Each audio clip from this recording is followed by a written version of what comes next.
Hello everyone and welcome to a game that has been suggested many times by many different people on many different platforms, but it hasn't been until now that I've decided to actually show it. We constantly have something else that is happening in the chess world, especially now with so many things just happening. There are tournaments overlapping and it's very hard to find a moment where something is not happening. So today I decided to finally show it, as it's the game that seems to have given Magnus this term, or rather to give his play the term the Magnus Effect. And now this is very much different from the Magnus Effect in physics, although someone who named his style of play, the Magnus Effect, might have had this idea in mind. So for those of you who are interested in physics, the Magnus Effect is the generation of a sidewise force on a spinning cylindrical or spherical solid immersed in a fluid, liquid or gas, when there is relative motion between the spinning body and the fluid, named after the German physicist and chemist H.G. Magnus. And yeah, I thought about it. There could be a way to maybe describe Carlsen's play using this, but it would not be easy. If any of you guys have any such correlation in mind, do share in the comment section so we can all enjoy it. But that being said, let's check out the game and see what the Magnus Effect is when it comes to chess. And it's really a wonderful game. He's playing against a Dutch grandmaster, Sipke Ernst, and as you'll see after the game, they both did incredibly well in this tournament. It was in 2004. It was the Corus tournament. Nowadays it's called the Wijk. Of course, you guys know what it is, the Tata Steel. But back in those days, you had the Corus, you had the A group, the B group, and maybe even a smaller tournament. Who knows? At one point, even my grandfather played in Wijk at some Corus level. I have no idea which one. But yeah, let's check it out and enjoy this beautiful masterpiece. So Magnus with the white pieces opens with e4.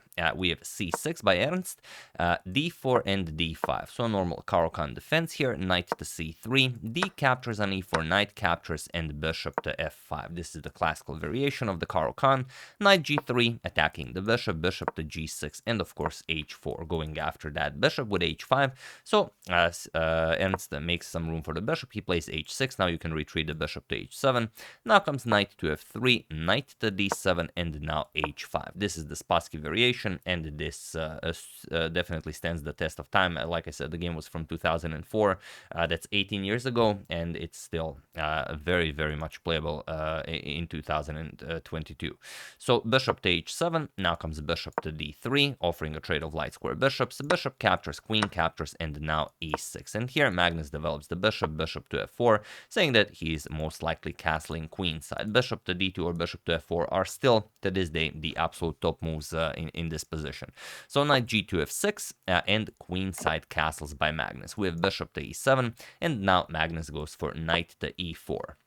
Now, interestingly, here in this day and age that we live in, king to b1 is the move that is being played, as the engine slightly prefers it to the move that was played in the game. But still, the positions that arise are pretty much the same. So it's people play it just because the engine says so. So knight to e4. Now comes queen to a5, putting pressure on the a2 pawn, and king to b1. So okay, the prophylactic king to b1 is played nonetheless. We have castles by Ernst, and now comes knight captures on f6. We have knight captures on f6 and knight to e5 now. We have rook 8 to d8, and this is where things get very interesting. Now, of course, black wants to play c5. You will not be able to capture anything as the queen is on d3, and the Magnus plays queen to e2, and this is not just to get the queen away from the d file, but also it has a very particular threat in mind that black misses, as it's not a very obvious one. So here black continues with c5. It's a move you really want to play in most of the lines of the Caro-Kann. You want to get that pawn away from c5, trade it for white's very strong central pawn. But here it simply doesn't work, and this gives Magnus an opportunity to go for a beautiful attack that is almost impossible to calculate. So feel free to pause the video here and try to find Carlsen's idea while I give you a couple of seconds.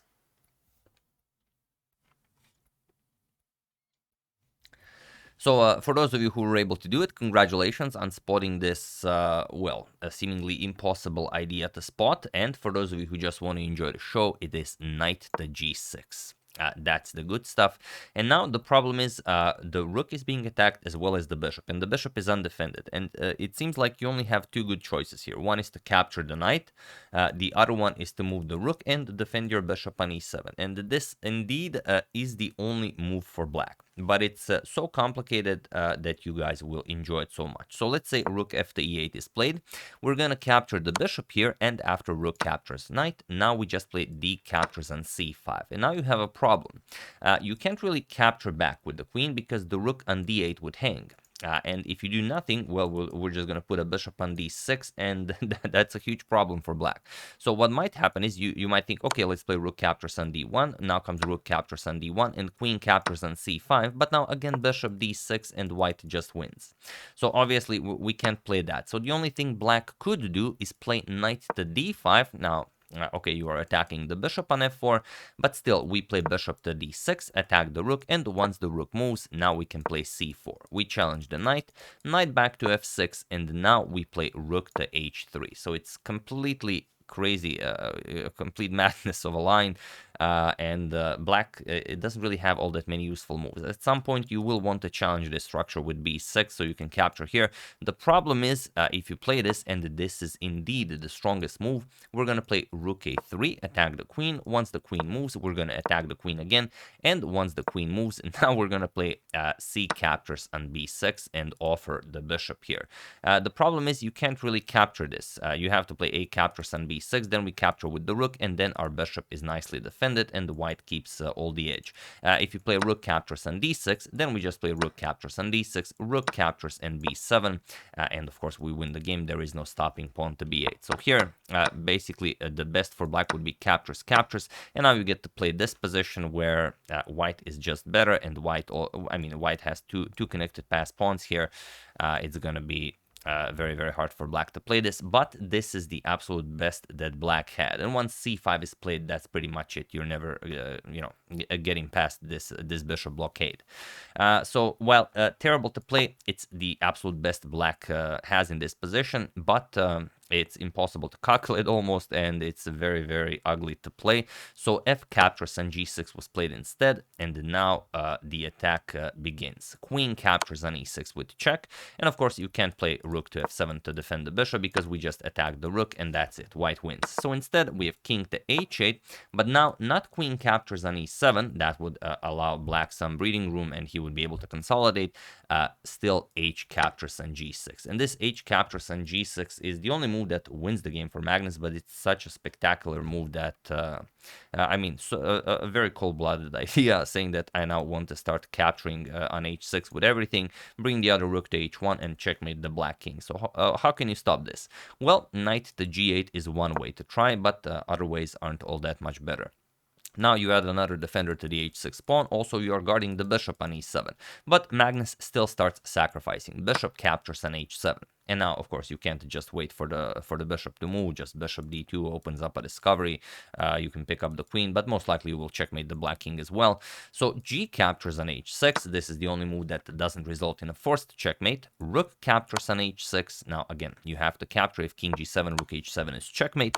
So we have to capture here, and now comes finally queen captures on e7. The only winning move in the position, but it's a very natural one, as we pick up the bishop and threaten queen to h7 checkmate. And is there anything Ernst can do about this? Not really. He can put something in between the queen and the h7 square. So he plays knight to f7, but now comes g captures on f7. Just keeping an eye on this square. Now queen to f6, followed by rook to h1, and it's a game over. So king g7, not allowing the rook to h1 move to come with check, but now rook to d3. Magnus even finds time for a nice rook lift because the e1 square is covered by the white queen, so black cannot checkmate Magnus. And it's important to notice that Magnus is down a full rook. So if he doesn't checkmate the black king, then he's just gonna lose because he's down material. So here black uses this idea and plays rook to d6. He knows that Magnus cannot move the queen away from the e file because then queen to e1 will be checkmate. But Magnus doesn't have to do this. Rook to g3 with check. We have rook to g6, as this is the idea behind the black's rook lift. Now comes queen to e5 check. Again, this is the only winning move, and it's very hard to go wrong here, but or rather it's very easy to go wrong here, but Magnus spots the correct idea. Now comes check, and you can go to the h file because then of course we just have rook to h3 and that's game. So here king captures on f7, and now comes queen to f5 with check. And here Black studied the position a little bit, and he realized that whatever he does, the game is just over, because with absolute best play, Magnus has a forced checkmate in 15 moves, but he just played rook to f6 and allowed Magnus this spectacular checkmate with queen to d7. The rook now guards all of these squares, and of course the queen prevents the king from coming here. The rooks block the king from going up and down, and that's it. Black gets checkmated. But for your viewing pleasure, I will show what happens after the absolute best defense. King to e7 or king to e8, it's all the same, because White's plan is absolutely the same. White's plan is rook to e3 followed by queen captures on f8. So here, let's say king to e7, we're gonna play rook to e3 check. Now force the king all the way to the queen side. King to d8, now we're gonna capture this with check. Now king has to move again. King to c7, queen to f7 check. We have king to c8. Now comes queen to f5 with check. We force the king to the 7th rank, and then we bring our rook to the 7th. So king c7, rook to e7 check, king to b6. Now we pick up the other rook with tempo, so queen captures on g6 with check. King to b5, this is force, the only move. Rook captures on b7, king to c4 or a4, doesn't really matter.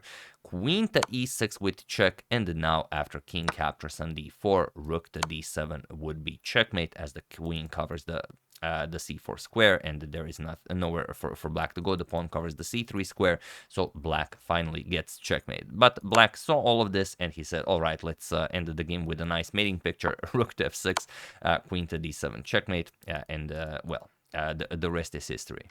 Now you might be thinking, well, okay, it's a brilliant attacking game by Magnus, definitely worth of a well, maybe even a great attacker like Tal himself. But how well did Black play? Well, Black played a spectacular game, because here after this c5 move was played, which really gives Magnus the edge if he, of course, spots this knight to g6 idea. If you don't go for this after knight g6 for this ugly rook f to e8 idea that we discussed, everything else is losing. And even though he played very, very strong moves, there just wasn't you know, even a single resource to save the game for Black. And as I promised, here are the final standings of the tournament. You can see that Sipke Ernst finished in 2nd place, only half a point behind Magnus Carlsen. So if this game, for example, ended in a draw, then he would be 1st and Magnus would be 2nd, which is very, very important. You can see that he is an incredibly strong player. But Magnus won this game. He only lost 1 game and drew 3 games, and thus he won the 2004 Corus tournament. So yeah, that's the game. Hope you guys enjoyed it. Really sorry it took me this long to cover it. So I really hope you enjoyed it. But it really, I think this is the first time that we've ever heard the term Magnus Effect used for something regarding Magnus. Usually it's used for, you know, you can use it for many things. Mostly people just use it for, you know, when Magnus is playing against maybe another 2800 player, and it's a completely drawn endgame that Magnus somehow wins after 60 moves of torturing the other guy. But yeah, I'm sure it can be used for other things, and here it was used to describe this, well, incredible pressure that Magnus put on his opponent after that slight imprecision, we could say. So yeah, once again, really hope you guys enjoyed it. I would like to wish a very happy birthday to Ricardo. His birthday was yesterday, but I didn't make a video yesterday, so sorry about that. And I would like to thank the Mushroom of the NSA, USFD EFRI, USFD EFRI, and Big Yak Axie Club for your contribution to my channel. Thank you a lot, I really appreciate it. As usual, you can check 2 of my previous videos here. Thank you all for watching, and I will see you soon, continuing to check up on your wonderful suggestions, such as this one, and whatever else happens in the chess world. Thank you all, I will see you soon, and have an excellent rest of your day.